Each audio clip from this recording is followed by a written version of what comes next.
Terima kasih pemirsa Anda kembali bersama kami. Saya ingin Prof. Purwo Santoso dari Universitas Nahdlatul Ulama. Prof, kita ingin tahu, ini kan Bambang ini sempat menjadi dosen bantu di kampus, Prof. Perilakunya seperti apa? Apakah ada kelihatan yang menyimpang dari aktivitasnya sehari-hari, Prof? Dari tingkah lakunya? Kalau dari perilaku sehari-hari di kampus, kami nggak mengenali tanda-tanda beliau makan itu. Dan isu terblow up ke dalam Universitas Nahdlatul Ulama itu ketika teman-teman dari Fatayat NU yang juga sebagian adalah anggota dari Pusat Studi Gender melaporkan itu. Gitu.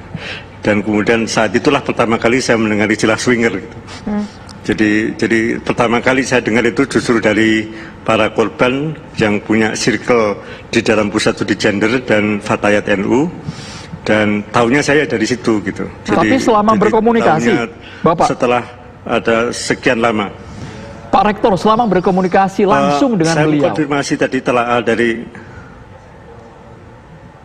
nggak kelihatan ada masalah apa-apa, tidak ada kelainan apa-apa. Tapi jadi begini, normal seperti orang biasa. Dia kan sempat jadi dosen bantu di sana ya, Prof ya. Apa alasannya akhirnya dia tidak diperpanjang kontraknya untuk menjadi dosen tetap di sana?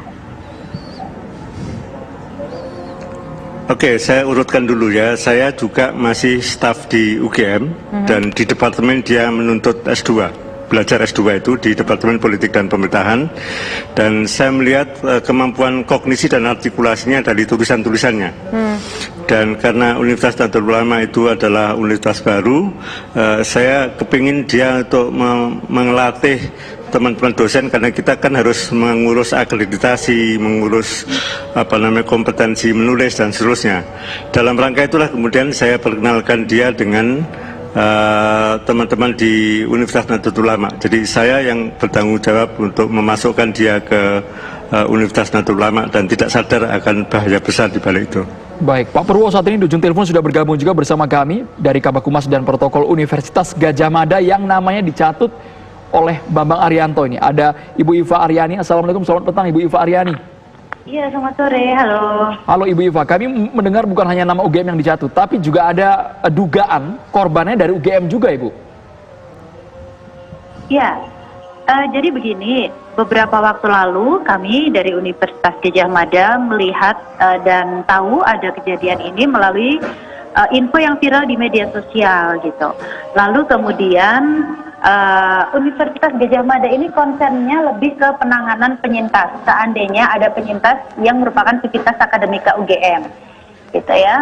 Jelas pertama-tama kita semua menyayangkan dan mengecam kalau seandainya memang terjadi tindakan seperti itu. Lalu kemudian konsentrasi UGM lebih kepada bagaimana kita memberikan support pada penyintas. Sehingga hari Senin kemarin melalui rapat pimpinan, Bapak Rektor kemudian memberikan tugas kepada Kepala Hukor, Hukum dan Organisasi, juga lembaga unit layanan terpadu ya, atau unit layanan khusus, yang memang tugasnya adalah untuk menerima aduan terhadap tindakan atau perilaku tindak pelecehan atau kekerasan seksual, untuk kemudian melakukan identifikasi atau mendata siapa saja kemudian yang pernah menjadi penyintas, dan kemudian kita juga akan siapkan support untuk mendampingi para penyintas ini, baik mendampingi secara hukum, secara moral gitu ya, apapun yang diperlukan. Nah, itu yang sedang kita lakukan saat ini.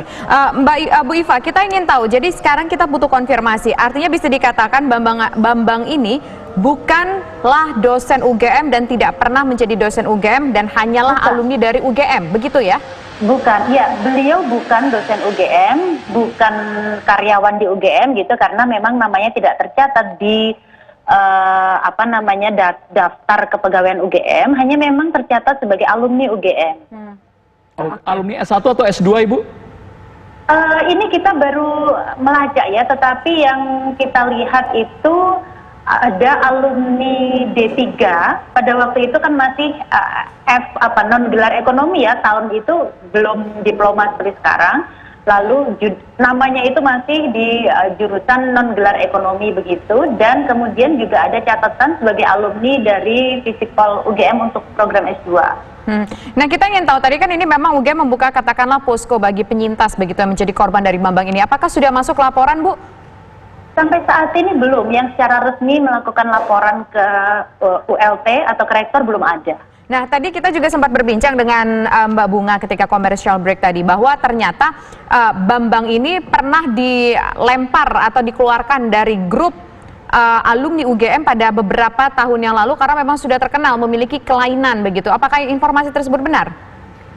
Itu yang saya kurang tahu ya, karena grup alumni UGM itu kan banyak sekali ya. Ada grup alumni fakultas, grup alumni jurusan, grup kagama sendiri, itu juga kagama macam-macam gitu ya. Jadi kalau untuk kisahnya yang dikeluarkan dari grup alumni dan lain sebagainya, saya malah belum pernah mendengar informasi itu dan tahu gitu. Wah. Jadi kami benar-benar tahu beliau itu setelah kasus ini merebak di media sosial. Baik Ibu Iva, sesaat lagi pemirsa kita akan melanjutkan dialognya dengan korban Bunga. Bunga juga sudah mengumpulkan bukti screenshot percakapan. Nanti coba kami saring terlebih dahulu percakapan-percakapan dari pelaku Bambang Arianto terhadap korbannya. Apa saja isinya? Usai jeda di Kabar Petang pemirsa.